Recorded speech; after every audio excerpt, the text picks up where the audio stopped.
Hi everyone, my name is Marie Levy-Pabst and I help parents reclaim their time and energy.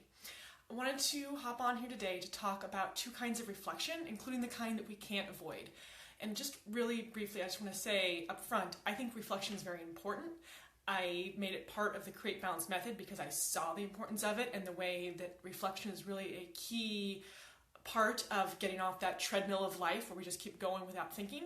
And so the act of reflection is simply the idea of observing and thinking about what happened in the past, what's happening now, and using what you observe and notice to inform what you do in the future. That's all reflection is. There are forms of reflection that involve prompts and journaling and my favorite lists and grids, all that good stuff. But in reality, reflection is really just that observational piece and then using what you observe and notice to plan for the future.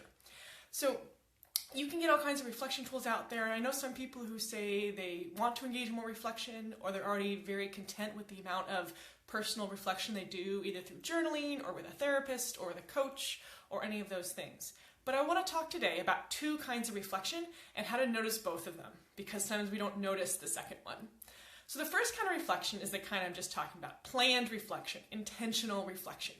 And that's the reflection that you do when you make time to sit down and journal.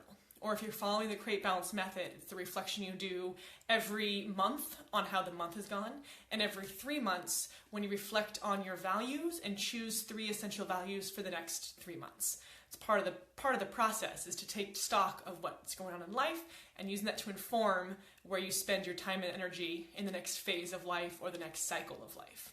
So that's reflection that might involve journaling with a prompt, or talking through an idea with somebody, or even noticing moments of joy and then sharing those with a partner. Those are the kind of planned reflection. You make time for it and you do it.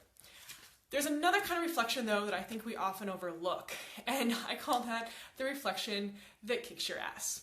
That's the reflection that happens when something big happens in your life and all of a sudden you're forced to reckon with what matters most.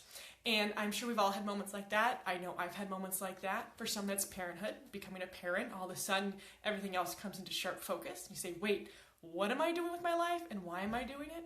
But it also can come in surprising times. Maybe that we don't expect. We get bad news about a family member's health, or maybe something happens at our job, the job we love and thought it was our career for life, and then something happens that makes us rethink that. So I want to encourage you this week and in the next few weeks to take time to do that intentional reflection that I talked about first, but also start to be aware, what are the other types of reflection happening? When is the reflection happening that sort of just comes and slaps you in the face and says, wake up and pay attention to something? Or a type of reflection where something happens that might be bad, it might not be a good moment in your life, but it's forcing you to sit up and pay attention to what matters most. We need both kinds of reflection, but the reflection that slaps you in the face or kicks you in the ass, you don't always get a chance to journal about it. You don't always get a chance to write a prompt about it.